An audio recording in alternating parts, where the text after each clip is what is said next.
Hi friends, ಎಲ್ರಿಗೂ ನಮಸ್ಕಾರ. ಇದು ಎಳ್ಳವರೆ ಸ್ವೀಟ್ ಮಾಡ್ತಾರಂಥದ್ದು. ತುಂಬ ರುಚಿಯಾಗಿರುತ್ತೆ. ಹೆಸರು ಹೇಳೋ ರೀತಿಯಲ್ಲೇ ಎಳ್ಳು ಮತ್ತು ಇದ್ಕಿದ ಅವರೆಬೇಳೆ ಎರಡನ್ನೂ ಉಪಯೋಗಿಸಿ ಮಾಡಿರೋಂಥ ಸ್ವೀಟ್ ಇದು. ತುಂಬ ಲೈಟಾಗಿ ತುಂಬಾ ಚೆನ್ನಾಗಿರುತ್ತೆ. ಒಂದು ಸಣ್ಣ ಕಪ್ ಮೆಜರ್ಮೆಂಟ್ ನಾನು ಇಲ್ಲಿ ತೊಗೊಂಡು ತೋರಿಸ್ತಾ ಇದ್ದೀನಿ. ಈ ವಿಡಿಯೋ ಮಾಡಿ ತುಂಬ ದಿನ ಆಗಿತ್ತು, ಅಪ್ಲೋಡ್ ಮಾಡೋಕ್ಕೆ ಲೇಟ್ ಆಯಿತು ಅಷ್ಟೇ, ಸಾರಿ.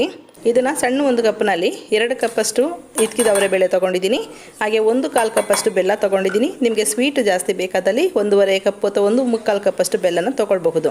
ಈ ಬೆಲ್ಲಕ್ಕೆ 1 ಕಪ್ಪಷ್ಟು ನೀರು ಹಾಕಿ ಜಸ್ಟ್ ಮೊದಲು ಕುದಿಸ್ಕೊಳ್ತೀನಿ. ಸೋದಿಸ್ಕೊಂಡು ನಂತರ ನಾವು ಇದನ್ನು ಪಾಕ ತೊಗೊಳ್ಬೇಕಾಗತ್ತೆ. ಬೆಲ್ಲ ಚೆನ್ನಾಗಿದೆ ಅಂದರೆ ಡೈರೆಕ್ಟಾಗಿ ಒಂದೇ ಸಲ ಪಾಕ ತೊಗೊಳ್ಳಿ ನೀವು. ಬೆಲ್ಲ ಚೆನ್ನಾಗಿಲ್ಲ, ಹಾಗಾಗಿ ಸ್ವಲ್ಪ ಕುದಿಸ್ಕೊಳ್ತಾ ಇದ್ದೀನಿ. ನಾನು ಕಾಳನ್ನ ಒಂದು ಕಡೆ ಬೇಯೋದಕ್ಕೆ ಇಟ್ಕೊಂಡಿದ್ದೀನಿ. ಕಾಳು ಸ್ವಲ್ಪ ಸಾಫ್ಟಾಗಿ ಬೇಯಬೇಕು. ನಾನು ತೋರಿಸಿರೋ ವಿಡಿಯೋದಲ್ಲಿ ಸ್ವಲ್ಪ ಕಾಳು ಗಟ್ಟಿ ಇತ್ತು. ನೀವು ಬೇಯಿಸ್ಕೊಳ್ಳುವಾಗ ಇನ್ನು ಸ್ವಲ್ಪ ಸಾಫ್ಟಾಗಿ ಬೇಯಿಸ್ಕೊಳ್ಳಿ, ತುಂಬಾ ಚೆನ್ನಾಗಿರುತ್ತೆ. ಬೆಲ್ಲ ಕೂಡ ಚೆನ್ನಾಗಿ ಕುದ್ದಿದೆ. ಇದರಲ್ಲೇ ಪಾಕ ಬರ್ಸೋದು ಬೇಡ, ಗಲೀಜಿದ್ರೆ ಬೆಲ್ಲದ ಪಾಕ ಗಟ್ಟಿಯಾದಾಗ ಸೋಸ್ಕೊಳ್ಳೋಕೆ ಕಷ್ಟ ಆಗುತ್ತೆ ನಮಗೆ. ನೋಡಿ, ಜಸ್ಟ್ ಕುದ್ದಿ ಬೆಲ್ಲ ಕರಗಿದ ತಕ್ಷಣ ಸೋದಿಸ್ಕೊಂಡು ನಂತರ ಇದನ್ನು ಪಾಕ ತೆಗೆದಕ್ಕೆ ಇಟ್ಕೊಳ್ಳೋಣ. ಅಷ್ಟಲ್ಲಿ ನಮಗೆ ಏನೇನು ಬೇಕಂತ ನೋಡ್ಕೊಳ್ಳೋಣ. ಎಳ್ಳವರೆ ಅಂತ ಹೇಳಿದಾಗ ನಮಗೆ ಎಳ್ಳು ಬೇಕೇ ಬೇಕು. ಬಿಳಿ ಎಳ್ಳು 1 ಸ್ಪೂನು, 1 ಟೇಬಲ್ ಸ್ಪೂನು, ಕರಿ ಎಳ್ಳು 1 ಟೇಬಲ್ ಸ್ಪೂನು, ಗಸಗಸೆ ಅರ್ಧ ಸ್ಪೂನು, ಹಾಗೆ ಏಲಕ್ಕಿ 3 ತೊಗೊಂಡಿದ್ದೀನಿ. ತೆಂಗಿನಕಾಯಿನಲ್ಲಿ ಹಸಿಕಾಯಿ ಮತ್ತು ಒಣ ಕೊಬ್ಬರಿ 2 ಕೂಡ ಉಪಯೋಗಿಸ್ಕೊಳ್ತಾ ಇದ್ದೀನಿ. ಮೊದಲಿಗೆ ಎರಡನ್ನೂ ಡ್ರೈ ರೋಸ್ಟ್ ಮಾಡ್ಕೊಳ್ಳೋಣ ಎಲ್ಲನೂ. ಬಿಳಿ ಎಳ್ಳು 1 ಸ್ಪೂನು, 1 ಟೇಬಲ್ ಸ್ಪೂನು, ಕರಿ ಎಳ್ಳು 1 ಟೇಬಲ್ ಸ್ಪೂನ್ ತೊಗೊಂಡಿದ್ದೀನಿ. ನಿಮಗೆ ಬೇಡ ಅಂದರೆ ಬಿಳಿ ಎಳ್ಳೆ ಪೂರ್ತಿ ತೊಗೊಳ್ಬಹುದು, ಅಥವಾ ಕರಿ ಎಳ್ಳೆ ಪೂರ್ತಿ 2 ಸ್ಪೂನಷ್ಟು ತೊಗೊಳ್ಬಹುದು, ಅಥವಾ 2 ಮಿಕ್ಸ್ ಮಾಡಿದ್ರು ಕೂಡ ಈ ರೀತಿ ಚೆನ್ನಾಗಿರುತ್ತೆ. ಇದನ್ನೆಲ್ಲನೂ ಸ್ವಲ್ಪ ಲೋ ಫ್ಲೇಮ್ನಲ್ಲಿ, ಸಿಮ್ನಲ್ಲಿ ಇದನ್ನು ಫ್ರೈ ಮಾಡ್ಕೋಬೇಕು. ಡ್ರೈ ರೋಸ್ಟ್ ಮಾಡ್ಕೊಳ್ಳಿ. ಚಟಪಟ ಅಂತ ಒಂದು ಸೌಂಡ್ ಬರುತ್ತೆ, ಅಲ್ಲಿವರೆಗೂ ಫ್ರೈ ಮಾಡ್ಕೊಳ್ಳಿ. ನಂತರ ಗಸಗಸೆ ತೊಗೊಂಡಿದ್ವಲ್ಲ ಅದನ್ನು ಹಾಕ್ಕೊಂಡು ಅದನ್ನು ಕೂಡ ಫ್ರೈ ಮಾಡ್ಕೊಳ್ಳೋಣ. ಟೇಸ್ಟು ತುಂಬ ಡಿಫ್ರೆಂಟಾಗಿರುತ್ತೆ. ಒಂದು ಸಲ ಟ್ರೈ ಮಾಡಿ, ತುಂಬ ಇಷ್ಟ ಆಗುತ್ತೆ ಸ್ವೀಟು. ಇಟ್ಕೊಂಡು ಕೂಡ ತಿನ್ನಬಹುದು. ಇದನ್ನು 1-2 ದಿನ ಹೊರಗಡೆ ಇಡಬಹುದು. ಫ್ರಿಜ್ನಲ್ಲಾದರೆ 1 ವಾರ ಇಟ್ಕೊಂಡು ಕೂಡ ತಿನ್ನಬಹುದು. ಕಾಳು ಸ್ವಲ್ಪ ಬೆಂದಿದೆ, ಅದನ್ನು ಒಂದು ಬೌಲಿಗೆ ಹಾಕ್ಕೊಳ್ತಿದ್ದೀನಿ. ನೀವು ಕಾಳು ಬೇಯಿಸಿರೋಂಥ ನೀರೇನಿದೆ ಇದನ್ನು ರಸಮ್ ಮಾಡೋದಕ್ಕೆ ಅಥವಾ ಯಾವುದನ್ನು ಸಾಂಬಾರು ಮಾಡಿದಾಗ ಕೂಡ ಉಪಯೋಗಿಸ್ಕೊಳ್ಬೋದು. ಚೆನ್ನಾಗಿರುತ್ತೆ ಅದು.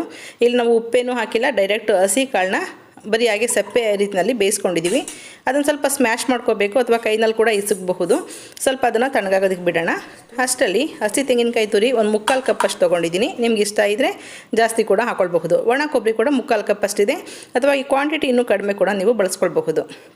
ನನಗೇನು ಡ್ರೈ ರೋಸ್ಟ್ ಮಾಡಿದ್ದೆ ಎಳ್ಳು, ಗಸಗಸೆ, ಏಲಕ್ಕಿ ಎಲ್ಲ ಅದೆಲ್ಲ ಪುಡಿ ಮಾಡಿದ್ಮೇಲೆ ಅದೇ ಜಾರ್ಗೆ ಒಣ ಕೊಬ್ಬರಿ ಹಾಕ್ಕೊಂಡು ಪುಡಿ ಮಾಡ್ಕೊಂಡಿದ್ದೀನಿ. ಈಗ ಈ ಕಾಳೆಲ್ಲ ಸ್ವಲ್ಪ ತಣ್ಣಗಾಗಿದೆ. ಇದನ್ನು ಕೈನಲ್ಲಿ ಸ್ಮ್ಯಾಶ್ ಮಾಡೋಕ್ಕೋದ್ರೆ ಸ್ವಲ್ಪ ಗಟ್ಟಿ ಇದೆ ಕಾಳು, ಹಾಗಾಗಿ ಎಲ್ಲ ಬಲ್ತಿರೋ ಕಾಳೆ ತೊಗೊಂಡಿದ್ದರಿಂದ ಗಟ್ಟಿಯಾಗಿದೆ. ನೀವು ತೊಗೊಳ್ಳುವಾಗ ಸ್ವಲ್ಪ ಎಳೆಕಾಳು, ಬಲ್ತಿರೋ ಕಾಳು ಎಲ್ಲ ಸೇರಿಸಿ ತೊಗೊಳ್ಳಿ, ಚೆನ್ನಾಗಿರುತ್ತೆ. ಈ ಥರ ಎಲ್ಲ ಸ್ವಲ್ಪ ಸ್ಮ್ಯಾಶ್ ಮಾಡ್ಕೋಬೇಕಾಗುತ್ತೆ. ಕೈನಲ್ಲಿ ಪ್ರೆಸ್ ಮಾಡೋಕ್ಕಾಗಲಿಲ್ಲ, ಗಟ್ಟಿ ಇತ್ತು. ಹಾಗಾಗಿ ಬೇಬಿ ಗೋಡಂಬಿ ಬರುತ್ತಲ್ಲ, ಆ ರೀತಿ ಸಣ್ಣ ಸಣ್ಣ ಪುಡಿ ಥರ ಮಾಡ್ಕೋಬೇಕು. ತುಂಬ ಚೆನ್ನಾಗಿರುತ್ತೆ, ತಿನ್ನುವಾಗ ಬಾಯಿಗೆ ಸಿಗುತ್ತೆ. ಈಗ ಬೆಲ್ಲ ಎಲ್ಲ ಕುದಿಸ್ಕೊಂಡಿದ್ವಲ್ಲ ಅದನ್ನು ಪಾಕಕ್ಕೆ ಇಟ್ಕೊಳ್ಳೋಣ. ಪಾಕ ಬರೆಸಿಲ್ಲ ಇನ್ನೂ, ಜಸ್ಟು ಕುದಿಸ್ಬಿಟ್ಟು ಸೋದಿಸ್ಕೊಂಡಿದ್ದೀನಿ. ಅದನ್ನು ಈಗ ಪಾಕ ಬರೋದಕ್ಕೆ ಇಟ್ಕೊಳ್ತಾ ಇದ್ದೀನಿ. ಚೆನ್ನಾಗಿ ತಿರುಗಿಸ್ತಾ ಇರಿ. ಪಾಕ ಬರೋದು ಕೂಡ ನಿಮಗೆ ಹಾಗೆ ಮುಂದೆ ಹೇಳ್ಕೊಡ್ತೀನಿ.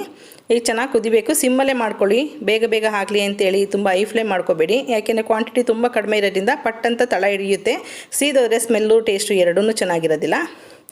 ಲೋ ಫ್ಲೇಮ್ನಲ್ಲಿ ಈ ಥರ ಕುದಿಸ್ಕೊಳ್ಳಿ. ತುಂಬ ನೊರೆ ಬಂದಿತ್ತು ನೋಡಿ, ಕುದೀತಾ ಇದೆಯಲ್ಲ, ಅದೆಷ್ಟು ಗಟ್ಟಿಯಾಗಿ ನಿಧಾನವಾಗಿ ನೊರೆ ಬಬಲ್ಸ್ ಎಲ್ಲ ಹೊಡಿತಾ ಇದೆ ಅಂತೇಳಿ. ಇವಾಗ ಗಟ್ಟಿಯಾಗಿ ಒಂದೆಳೆ ಪಾಕ ಬಂದಿದೆ, ನೋಡ್ತಾ ಇದ್ದೀರಲ್ಲ. ಈ ಒಂದೆಳೆ ಪಾಕ ಬಂದ ನಂತರ ನಾವು ಬೇರೆ ಇಂಗ್ರೀಡಿಯೆಂಟ್ಸ್ನ ಹಾಕೋಬೇಕು. ಈಗ ಇದ್ರ ಜೊತೆಗೆ ಹಸಿ ತೆಂಗಿನಕಾಯಿ ತುರಿ ಏನಿತ್ತು ಅದನ್ನು ಹಾಕ್ಕೊಳ್ತಾ ಇದ್ದೀನಿ. ಬೆಲ್ಲದ ಜೊತೆಗೆ ಒಣ ಕೊಬ್ಬರಿ ಏನಿತ್ತು ಅದನ್ನು ಪುಡಿ ಮಾಡೋಕೆ ಹಾಕ್ಕೊಂಡಿವಿ.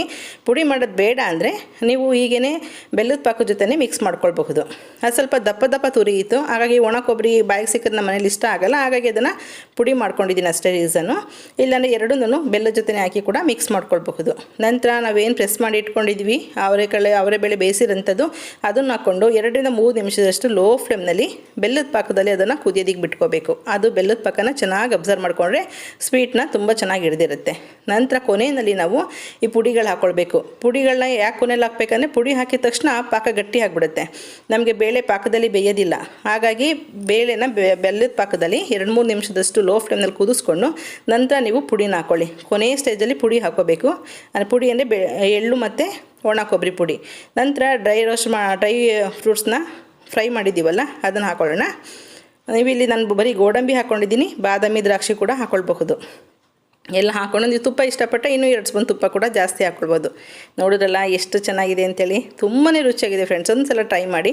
ನಿಮಗೆ ಹಸಿ ಅವರೆಬೇಳೆ ಸಿಗಲಿಲ್ಲ ಅಂದರೆ ಒಣಗಿರೋ ಅವರೆಬೇಳೆನೇ ಸ್ವಲ್ಪ ಒಂದು ಅರ್ಧ ಗಂಟೆ ಬಿಸಿನೀರಲ್ಲಿ ನೆನೆಸಿ ಒಂದು 3 ವಿಸಲ್ ಕೂಗಿಸ್ಕೊಂಡು ಕುಕ್ಕರ್ನಲ್ಲಿ ಸೇಮ್ ಯಾವ ರೀತಿ ಮಾಡಿದ್ವಿ ಈಗ ಅದೇ ರೀತಿ ಸಾಫ್ಟಾಗಿ ಬೆಂದಿರೋಂಥ ಅವರೆಬೇಳೆನ ಉಪಯೋಗಿಸ್ಕೊಂಡು ಕೂಡ ನೀವು ಮಾಡ್ಕೊಳ್ಬಹುದು. ತುಂಬ ರುಚಿಯಾಗಿರುತ್ತೆ. ತಿನ್ನಬೇಕು ಅಂದಾಗ ಒಣ ಅವರೆಬೇಳೆಲಿ ಕೂಡ ಮಾಡ್ಕೊಂಡು ನೋಡಿ. ಈ ವಿಡಿಯೋ ಇಷ್ಟ ಆಯ್ತು ಅಂತ ಅಂದ್ಕೊಳ್ತೀನಿ. ಹೊಸಬ್ರಾಗಿರೋ ಸಬ್ಸ್ಕ್ರೈಬ್ ಮಾಡ್ಕೊಳ್ಳೋದು ಮರಿಬೇಡಿ. Okay bye, thank you.